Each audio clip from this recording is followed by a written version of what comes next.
Sinabi nito kay Som na deep end na lang daw sa kanyang immune system kung gagaling na siya ng lubusan at mawawala na ng tuluyan ang masasamang cells sa kanyang katawan. Bigla namang tumayo ang lalaki at sinabi sa time merchant na ramdam na niya ang ginhawa at parang hindi man lang daw siya nagkasakit. Tumingin naman ang ating bida kay Robert at tinanong kung ano ang masasabi niya sa kanyang nakita. Hindi naman ito nakapagsalita agad at napamura na lang dahil alam na niya sa kanyang sarili na totoo talaga ang time merchant. Makalipas ang ilang sandali ay ginawa na din sa kanya ito ng ating bida kaya nagsisigaw ito sa tuwa. Hindi daw niya inakala na meron talagang ganon sa mundong yun dahil sa teknolohiya lang siya naniniwala.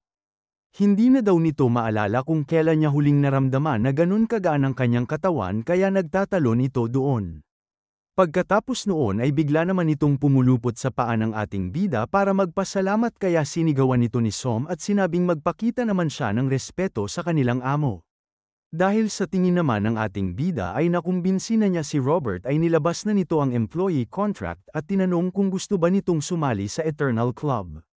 Hindi naman tumanggi doon ang bata at nakangiting sinabi na susundan niya ang time merchant habang buhay. Habang pumipirma ng kontrata ay sinabi ng ating bida kay Robert na meron agad siyang kailangan ipagawa dito. Ang una ay kailangan daw niyang gumawa ng database para sa lahat ng mga talentadong tao sa buong mundo at kung maaari ay ang pipiliin niya ay ang mga may kapansanan o malapit ng mamatay. Pagkatapos noon, kailangan daw niyang gumawa ng database ng mga mayayamang tao at ayusin ito ayon sa kanilang edad, yaman, kalusugan, at kung ano-ano pa. Bigla naman itong sinabi na bago niya gawin ang lahat ng iyon ay kailangan muna niyang gumawa ngayon ng isang messaging software na siguradong hindi lalabas ang kanyang totoong identity. Mayabang namang sinabi sa kanya ni Robert na wala lang sa kanya yun kaya asahan nito na gagawin niya ito ng higit pa sa kanyang iniisip. Pagkatapos noon ay lumipat na ang ating storya sa lugar ng Wrong family at tinatanong ng isang tao doon kung kaya ba talaga ni Mr. Lee na magbalik ng tao mula sa kamatayan. Sinabi naman ng kanilang leader na hindi niya ito sigurado pero ang alam lang niya ay guminhawa talaga ang kanyang pakiramdam pagkatapos siyang bigyan ng oras ng ating bida. Bigla namang natigil ang usapan ng dalawa dahil tinawag sila ng kanilang bantay at sinabing merong package na dumating para sa kanilang leader. Nung nakita naman ng matanda ang kahon ay muntik na itong napatayo dahil napansin nito na galing ito sa time merchant. Pagtingin nito sa loob ay nakita nito ang isang cellphone na merong logo ng Eternal Club. Hindi naman nila alam kung ano ang ibig sabihin nito pero buti na lang ay sinabi sa kanila ng lalaki na binigyan din daw siya ng sulat kasama ng kahon. Nakasulat doon na yun ay ang imbitasyon para makasali si Mr. Rong sa Eternal Club.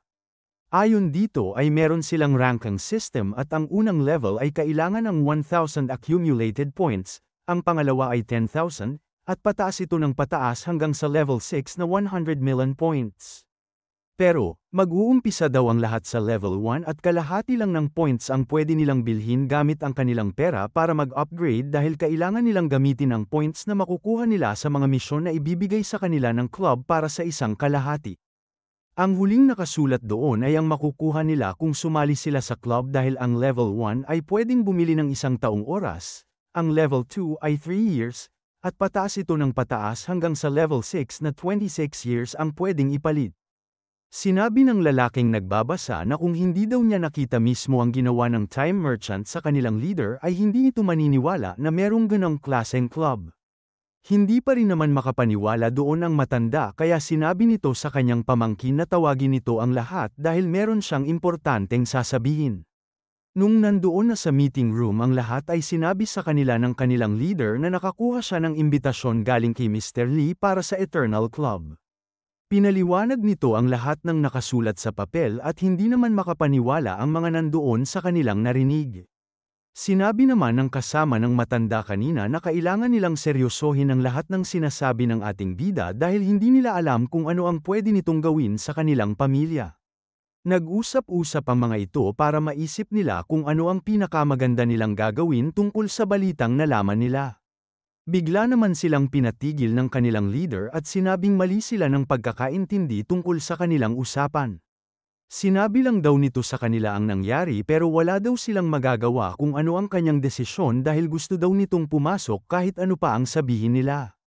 Dahil wala nang nagawa ang lahat ay nilabas na nito ang cellphone at sinabing titignan na niya kung ano ang mangyayari pag binuksan niya ito. Nung nakita nilang lahat ang loob ng cellphone ay nagulat ang mga ito dahil ganun na daw pala kadami ang miyembro ng Eternal Club. Nakita nila na binati na ng mga miyembro ang bagong sali at binasa din nila ang mga nakasulat dito. Hindi naman makapaniwala ang mga ito dahil nakita nila na ang profile name na number 2 ay mahigit ilang daang taon na daw ang edad. Makikita natin na plano pala itong lahat ng ating bida dahil sinabi nito kay Robert na gawin yon.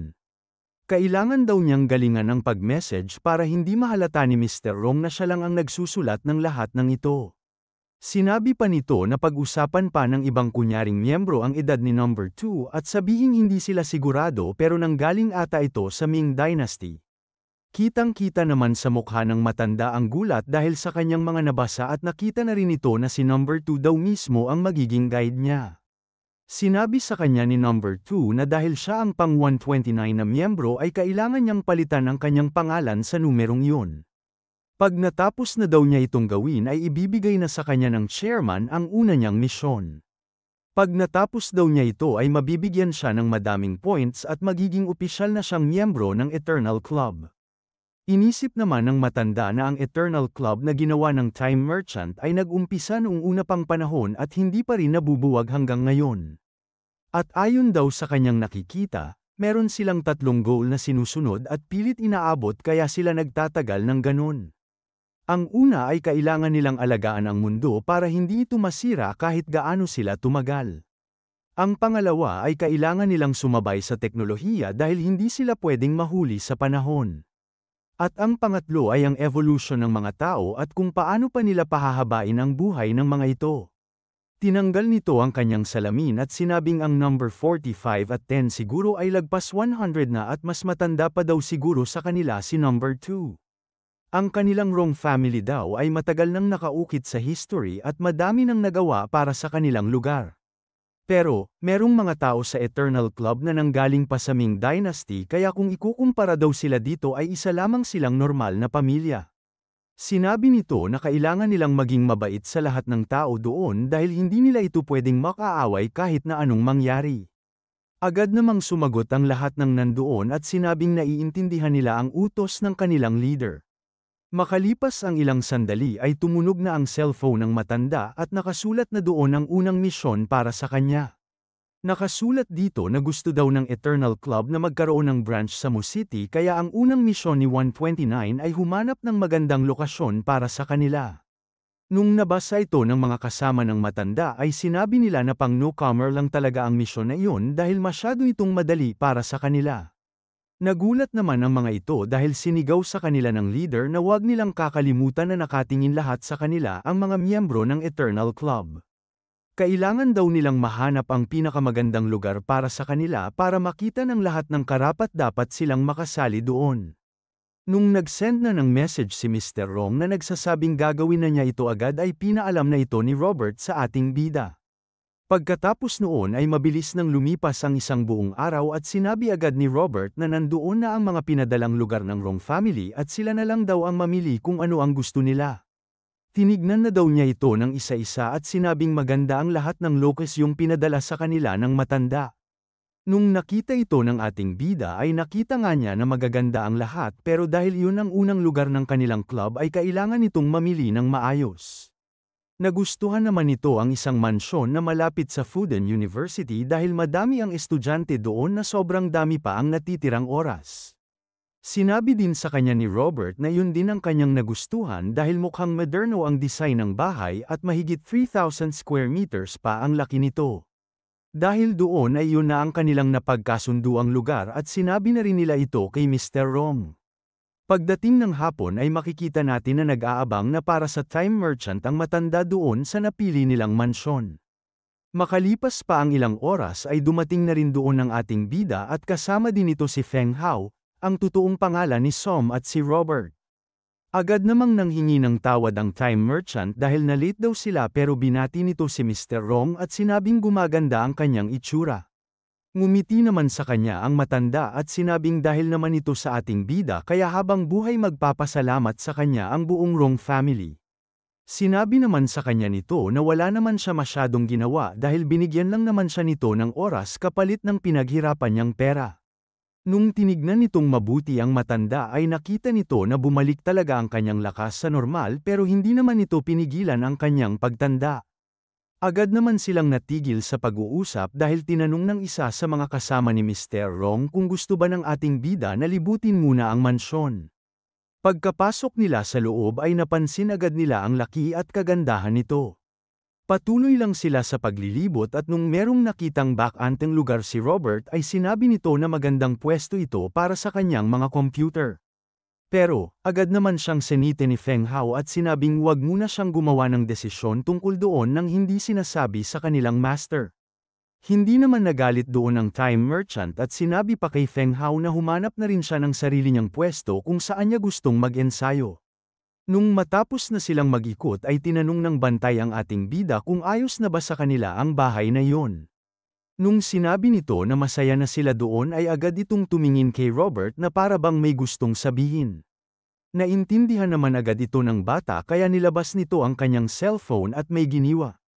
Pagkatapos ng ilang sandali ay bigla na lang tumunog ang cellphone ni Mr. Rong na galing sa ating bida. Nakasulat dito na dahil nagawa na ni number 129 ang kanyang misyon ay nagkaroon na ito ng 500 points at meron pa siyang additional na 100 points dahil mabilis niya itong natapos. Habang nakatingin sa Rong family ay inisip ni Lee na meron na siyang mga trabahador, lugar ng kanyang club, at mga customers. Naaayon na ang lahat sa kanyang mga plano kaya oras na daw ulit para maghanap ng mga bagong customers. Mabilis naman ang lumipas ang maraming araw at makikita nating nakalipat na ang 3 sa bagong opisina ng Eternal Club. Habang nakaupo ay iniisip ng ating bida ang talento ng 2 niyang empleyado at sinabing malakas ang pisikal na abilidad ni Feng Hao at meron itong sobrang taas na potensyal kaya ilalagay niya ito sa security department. Si Robert naman ay isang genius na kayang gawin ang lahat basta tungkol ito sa computer kaya siya ang main online security ng Eternal Club. Inisip naman niya ang kanyang sarili at sinabing kailangan pa niyang palawakin ang kanyang abilidad sa pamamagitan ng pagbabasa, pag-iisip, at pag-experiment ng kanyang kapangyarihan para sa paglaki ng kanyang club. Pero, bigla nitong nilapag ang kanyang libro at sinabing malayong-malayo pa siya sa kailangan niyang maabot dahil kung titignan ng maayos ay isa lamang siyang normal na tao na nagkaroon lang ng kapangyarihan. Tumayo ito at pumunta sa kanyang bintana at sinabing kailangan din niyang magtrabaho ng lubos gaya ng kanyang mga empleyado. Lumipat naman muna ang ating storya sa lugar ng Rong family at naririnig doon na tinatawag ng isang lalaki ang kanyang mga kasama. Hindi makapaniwala ang mga ito dahil sinabi sa kanila ng lalaki na nakakuha daw ulit ito ng misyon sa Eternal Club. Simpleng misyon lamang daw yon na merong reward na 10 to 50 points at ang kailangan lang nilang gawin ay maghanap ng isang retired na sundalo para tumulong sa training. Dumating naman na agad ang balita sa kanilang leader kaya sinabi nito na wag na silang magsayang ng oras at maghanap na agad ngayon. Pwede daw nilang gamitin ang lahat ng koneksyon ng Rong family para mahanap ang perpektong tao para kay Mr. Lee. Pinalabas pala ni Robert na pinag-aagawan ng mga miyembro ang mga misyon na lumalabas at kunyari nitong sinabi na siya ang unang nakakuha nito. Agad naman nitong niloko si Feng Hao dahil malapit na daw mahanap ng Rong family ang sundalong magti-train sa kanya. Agad naman siyang sinabihan ng kanilang master na huwag siya masyadong mayabang dahil hindi rin naman daw perpekto ang kanyang Chinese. Kailangan daw niyang pag-aralan pa ito ng maigi dahil siya ang may hawak ng kanilang app at ang nakikipag-usap sa kanilang mga customer doon. Dinagdag pa nito na balang araw ay tutulungan daw siya nito sa kanilang mga customer sa iba't ibang bahagi ng mundo kaya hindi lang Chinese ang kailangan niyang pag-aralan. Agad namang sinabi nito sa ating bida na hindi niya kailangan mag-alala dahil alam naman daw nitong genius ang kanyang kausap kaya madali lang yun para sa kanya. Nung narinig ni Lee na tinawanan ni Feng Hao ang bata ay sinabi nito na pag dumating na ang kanyang instructor ay mahihirapan na ito ng sobra. Inaasahan daw nito na kakayanin niya yun dahil pag-aaralan nila ang lahat mula sa paghawak ng baril, pagbantay sa mga importanteng tao, at ang iba't ibang fighting techniques. Ngumiti naman ito sa kanyang master at sinabing hindi niya pagsisisihan ang lahat ng ginagawa nitong tulong sa kanya. Pagkalipas ng isang araw ay makikita natin na dumating na sa bahay ng ating bida ang kinuhang sundalo para sa kanila ng Rong family. Ang pangalan nito ay Zhang Xiao at nanghingi ito ng tawad kay Li dahil hindi daw niya pwedeng sabihin kung saan siya nagtrabaho dati pero simula daw sa araw na yun ay sa kanya lang siya susunod at makikinig. Sinabi ng ating bida na wala naman itong problema sa kanya kaya tinanong nito ang lalaki kung gusto ba muna niyang mag-almusal. Nung sinabi ni Xiao na kumain na siya bago pumunta doon at handa ng magtrabaho ay natuwa agad ang ating bida dahil halatang disiplinadong tao daw talaga ito. Pagkatapos noon ay pinakilala na nito si Feng Hao at sinabi sa kanyang instructor na gawin niya ang lahat ng kailangan niyang gawin para lumakas ang kanyang kasama. Alam na agad ni Xiao ang kailangan niyang gawin kaya ngumiti ito sa kanyang estudyante at sinabing siya na ang bahala dito. Makalipas ang ilang oras ay tinignan ng ating bida kung ano na ang ginagawa ng dalawa niyang empleyado at pagsilip nito sa kwarto ni Robert ay naisip nito na hindi na uubra sa kanya ang mga computer sa kanilang bahay. Ang kailangan daw nito ay ang mga supercomputer pero hindi daw biro ang presyo nito dahil umaabot ang mga ito ng 100 million yuan. Pero, alam naman daw nila na magkakaroon sila ng sobrang daming customer sa hinaharap kaya kakailanganin daw talaga niya itong bilhin. Nung sumilip naman ito sa kwarto ni Feng Hao ay nakita nito na ginugulpi lang siya ng kanyang instructor pero tiwala pa rin daw sa kanya ang ating bida. Tumingin ito sa kanyang teacher at sinabi na ibang-iba daw ito kung ikukumpara sa street fight dahil para bato daw ang katawan nito. Namangha ito dahil yun daw pala ang totoong lakas ng isang special force soldier.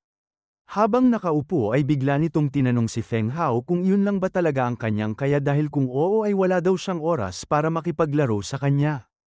Hindi naman natuwa doon ang lalaki kay mabilis itong tumayo at tumakbo papunta kay Xiao para suntukin ito sa mukha.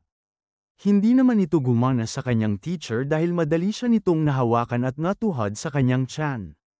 Habang hawak-hawak ang kanyang ulo ay sinabi sa kanya nito na kung ganun lang ang kaya niya ay mas mabuti na daw na umalis na lang siya doon dahil mapapahiya lang niya ang kanyang master. Dinagdag pa nito na para kay Feng Hao din naman ang kanyang mga sinasabi dahil hindi naman daw siguro nito gustong mabugbog araw-araw. Nung hindi pa rin ito sumuko ay napangiti na lang sa kanya ang kanyang teacher at inisip na malaki talaga ang potensyal ng kanyang estudyante.